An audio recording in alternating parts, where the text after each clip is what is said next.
So let's start our adventure into the next one, which is your part 2. So in this case, we're going to add form inputs and we're going to return an object literal. And this is what I hinted to on the last one, which is how do we return multiple values. So in this case, let's look at, and I have opened WikiHow for the carbon footprint that we're building. And in this case, we're considering the size of the house. And so the way they've written it here is if you have a large house, medium house, small house, and you base the points on that. But many people do not know the categorization of their house. They most likely know their square footage. So for our purposes, what we've done is our points are based on the square footage. And then if it's an apartment, then it is, and you can see this, it'll add 2. So this would be when we don't give it a square footage, we just say if the user clicks here, then add 2. Now, when we write the logic, which we'll do soon, to handle this, right, we'll have we'll read this amount or we'll look at this and you'll see that as we move there. But for what we want to do today, right, we want to get both of these inputs. So one is a regular input we've seen before, and then the other one is a checkbox, which we have not seen before. But in a sense, they're very similar. So what we want to do here, and I already have the comments up from the instruction file, so home size reference, apartment checkbook, and I should say checkbox reference here, just to add that because these are references. So in this case, let's say const home square foot, okay, footage, okay. And now in this case, and this is consistent with the way we've done this, when you call it input here, then when you're writing code to access that, you understand that, hey, this is getting the entire reference to the DOM. Okay, so now in this case, we're going to use that same pattern we saw up here, which was query the selector, and we're querying it based on the reference above. So we're going to say query selector, and now in this case, and this is what I like to do, is I like to go over and go, okay, right click, inspect, and now there's the ID, so I can just copy and paste it. And remember, single quotes. The pound in this case tells JavaScript, hey, you're looking for an ID, and then go find that one. Okay? Not a quote, but a semicolon. Okay, so now that gives us access to that DOM reference. And so let's do something similar for apartment checkbox. Okay, so now in this case, when you're naming this variable, is apartment, that actually is how you want to define it to make it readable. Is, right, apartment input is going to be equal to carbon footprint dot query selector. Now let's go look at this one, right? So if we come over here, hit inspect, okay, is apartment is the ID. Okay, so again, open and close parentheses, single quotes, pound is apartment. Okay. Cool. Now we can, and it's always good after you write code, which by the way, you should kind of get in this habit. As soon as you write a couple of lines of code, just check to make sure they are working. So in the form handler, we'd roll up here, and I'd probably stop it right here. I could stop it here, right? So again, this is going to be just loading. So again, think about how do you activate your breakpoints. In this case, it's a refresh. It's not a form submission because it's not inside. So I would step into and I'd go, yep. And again, this is where seeing what's happening in DevTools can be really, really helpful. And so if we scroll up to here, we see that one. And then if we here, we see the inputs. Okay, so we now know that we have the correct inputs for these two items.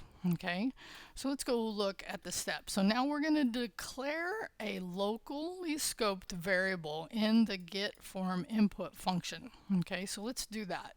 Now we'll end up refactoring some of this, but for now, just to kind of help understand, what we'd want to do is home square foot without the input. Okay, that's why it's kind of nice to have that already set up.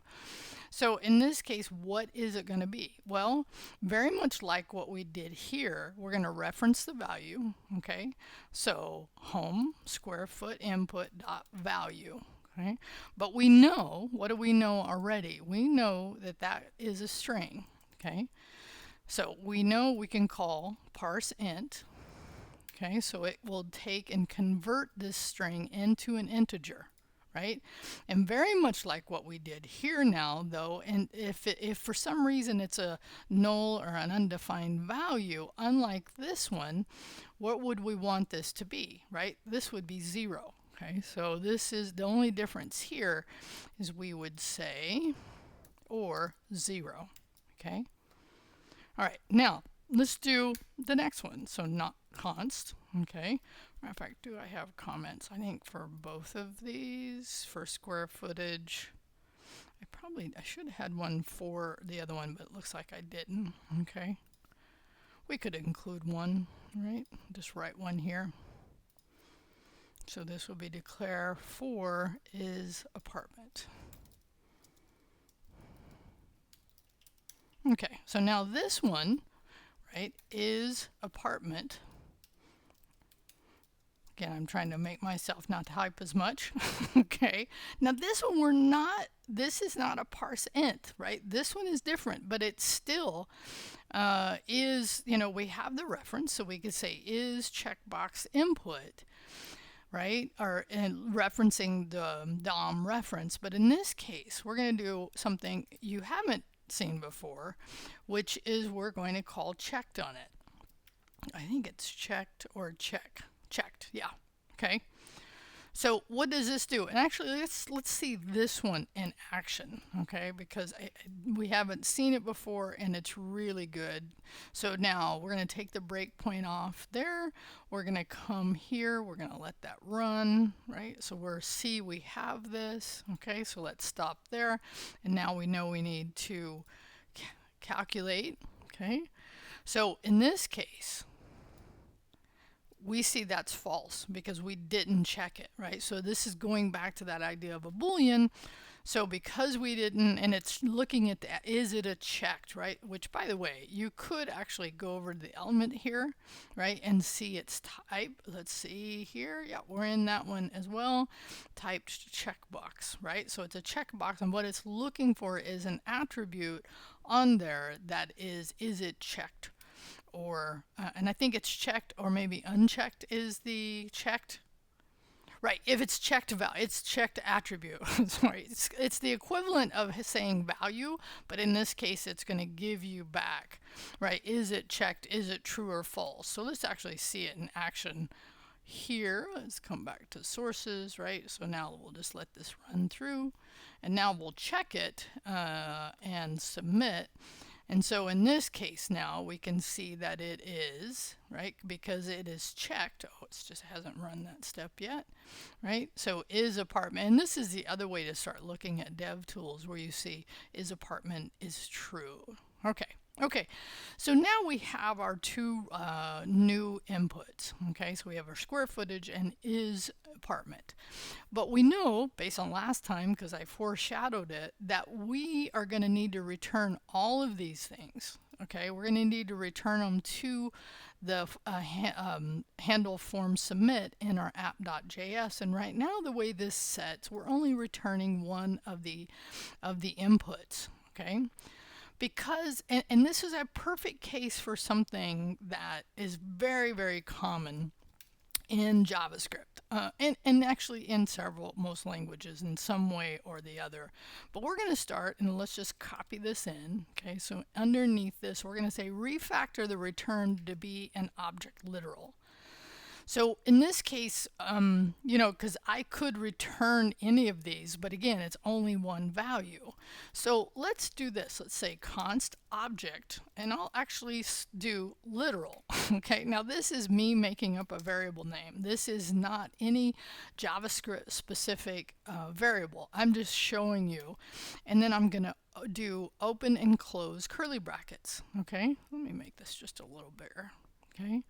So by doing this, it allows us to do a couple of things, which is it allows us to return multiple values to our handler in the app.js in a way that is a very common thing that you will see again and again used different ways in JavaScript. And we won't actually end up leaving this, but in this case, there's often something, because you can hear this called properties, okay, and values. Okay, so properties and values, and by doing comma, we can do multiples of them. And we can also, you may also have heard this if you've had any experience before, and even if you haven't, just know it can also be called a key. So a key and a value, a key and a value. And so we're actually going to leave this in place for a second, okay, just so as we write this, you can start to see it. So by setting up this syntax of the curly brackets, what we're going to store inside here is going to be a data structure. And this is a really fundamental data structure, and it perfectly meets our needs because it will allow us to return multiple values, and the keys will end up being whatever we want to name it, right? And then the values will be the actual values of the expression. So let's write our first one. So we would say, in this case, right, household members, I'm just going to do this. And when I do colon here, notice the syntax, right, semicolon. So the key or the property is called household members. And what is it going to be set to was we could actually just take, sorry, where's it at? Where's household? Oh, it's here. We could take this, okay? And actually, I wouldn't take the semicolon, okay? Because that, in the way of writing these object literals, we don't need the semicolon until the end. So I'm going to take the parse, and I'm going to put it here, okay? So what will happen is when JavaScript goes to create this object literal, what it's going to do is it's going to run this expression and then store the value in here. And we'll see when we return it what it looks like actually from the data structure perspective. Okay, so let's do the next one, home square footage. Now in this case, we could come up here. We could do the same thing where we go, okay, let's grab that, okay. So now we have 2 keys and 2 values, and now we need one more, right? So we'll say is apartment, and in this case we're not doing a parseInt. Remember, we're just doing is it checked, is that attribute checked. Now notice how I have a comma on the first one, so this indicates a new set of key value pairs. And what I could do here is come down here, right, and get rid of this and just return the object literal. Now I'm actually going to come back in a minute and make this even simpler, but for this example, I hope that this becomes a little more clear, but I think it might help when we come over here to the app.js, because right now we're only, when the way our code was before, it was only returning one value, okay? So we wouldn't want to keep, we're choosing to change this name, because now this name needs to represent that it's returning multiple values. So a very common name for this in the context of a form would be form data. Okay, so all of our form data is going to come back to us in terms of, in structure of a object literal, right? So that's what it looks like. So now what will happen now is that this is going to break, which is okay. We'll actually kind of play with that in a minute and start talking about what this looks like. Okay, so for now, let's just comment that out. Or actually, no, let's see the error. Okay, so let's go back to here. Okay, let's let this run. Okay, let it go. And now, okay, I got everything here. Good, so where would I want to set my breakpoint is right here after I get back. Okay. Or I actually could do it when I call it. Actually, let's do it when we actually execute this line. Okay, so now we're going to execute this line. It's going to go to form handler.js. It's going to do our console log. It's going to, oh, and I should have commented these out, right? Because I no longer need these. This is a duplication. You don't need this line in order to do this because we're executing that expression there. Let me actually do that. Actually, let's do that before we complete, because it is good to understand, because when you first see it, you might think, well, you needed these 2 lines. I'm going to let it run, and I'm going to hit it again. Okay, so we'll hit step, and now it's going to jump over all those comments, and now it's here. So it's actually it's getting ready to execute this line. So now what happens here is it actually shows you what this object key values or property values has been, what it is, the structure itself. So that's, again, this is why DevTools to me is so helpful. And now I'm going to return it. So when I return it, now what happens if I roll back to here, I can now see, and and this is a really good thing to do, is go down to the console and look at this. So this is a data structure, object literal. These curly brackets create that. Within the curly brackets, we can assign multiple values, which we needed to do in this case, for key and values or property and values. Either one was fine to say when you're talking about an object literal. Now we're going to learn a lot more about objects later, and and actually we're going to learn right now about a way to reference them, because notice I was just here giving the whole reference to the object, but what if we wanted to have only one or reference one of the keys inside of here? So we could do form data, and this is called the dot notation. Okay, so now when you do the dot, now you've seen the dot in many different contexts already, and this is when we're running methods, right? You've seen it, the event.preview, prevent default, console.log, right? And we've seen it here.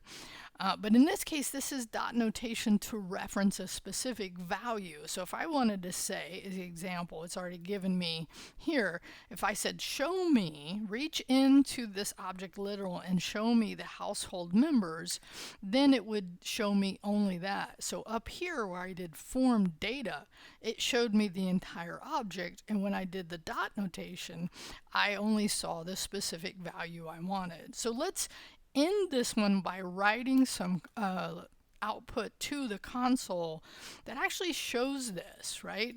So let's say, actually I have some content I wrote for this, so let me reference that, okay? So let's say key of household members, okay? So in this case, this is what I just showed you, right? So form data dot household members, okay? For the key of household members is value of, right? And this, we're doing this just to give you that experience of seeing. So now let's copy that one, okay? Come over here. Now we're going to say key of what? House size. Okay, so we're going to say home square footage, right? Now, what would we change here? Now we would reference the specific key that we want inside of there. And if you don't remember, you could look over here. Oh yeah, it's this one, okay? Good, so we only have one more. So let's do this. And this is just because you're going to see this a lot more going forward. In fact, the joke in JavaScript is everything's an object, but in this case, it's an object that's a higher level object that we'll talk about later, which basically use classes, and this does not use classes. So if you know of classes and you think, well, this is the traditional what we call OOP, this is not that. Okay, but it can act like it, which is kind of interesting. Okay, so the last one is the key of is apartment. And so in this case, the value of, because now I'm giving it the key and it gives me back the value, is apartment. Oh, you know what I just realized? Oh no, that was right. I was like, so this, as I was looking at this, I was like, oh, I used it correctly here by saying is apartment input dot checked. So here's the key, here's its value. Remember what it's doing over here is it's evaluating this expression, and return whatever gets evaluated then gets stored in here. So actually, let's go look. Okay, let's do this. And just for fun, I think I'm going to put some different values in here. And let's put, 2, and let's put in here, okay. And then we'll leave that and we'll hit calculate. So here we are, right? So we'll step in. Oh, actually we're stepping in and there we're returning the object literal. Okay. Now we're going to do some console.logs. So key of household member, value of 2. Okay. Key of home size square footage, value of 1,000. And then key of his apartment, value of false. Okay. Why did that one get? Oh, must have done that. Okay. All right. So hopefully you get, so the dot notation is something I'm going to have you do some more research about. But one last thing we're going to do here. We're almost done. Okay. So what we're going to do here is I'm going to actually leave this. No, I'm not actually. I'm not going to leave this because here's what we're going to do. So we can actually skip this step of defining and assigning this object variable. What we can do is actually just take the syntax. Now we don't even need the equal, just the syntax. And in here we could say, okay, just return, and I'm going to comment this out, okay, just return this. So it's kind of nice because you don't have to set up another variable name. You're returning an object. You're still returning an object literal. You're just not giving it a variable name. And then when you come back here, then when you return, that returns and then assigns that into here. Okay, let's pick up a couple of. So let's do this here. Okay, so where was this? Oh yeah, actually it'll be at the top. Okay. So let's actually do this where we read the value of the inputs, convert to numbers. That's what we did for the household members and the square footage. And then we read the checked. Okay, good. Okay, so we have a lot of comments here we'll clean up later. But I think it's really hopefully helpful is my hope that you have here. Okay. And then let's see, in the app.js, yeah, we actually remember in the app.js, we refactored the variable here. So in here, we refactored that. Okay, and then we also refactored and refactor is basically saying you have a similar output. And actually, this is probably not a good use of refactor because we didn't have that output before. And you know what? I am going to actually show you one last thing because the other way you could do this is you could do console.log and then you could just actually give it the object literal name without any string, template strings. And the thing that would happen, because maybe sometimes you want this, and let's just hit submit here. And let's just let it run, is then at the very end you get the object itself. But remember, you can always come into the code and also see it there. But I'm just showing you multiple ways. Okay, so in this case, here's your to prompt, right? Explain object literals and their importance in JavaScript and what is dot notation. So dot notation is what we learned right here. Okay, what we created here, we created the object. And then when it's created and we want to then reference something specifically inside the object, then we use this dot notation. There's actually another way called brackets that we could do it as well, but for now we're just going to leave it at dot notation so you can do some additional investigating. And so in this case, here's your commit message. Go ahead and do your Git workflow, and I'll see you on the next one.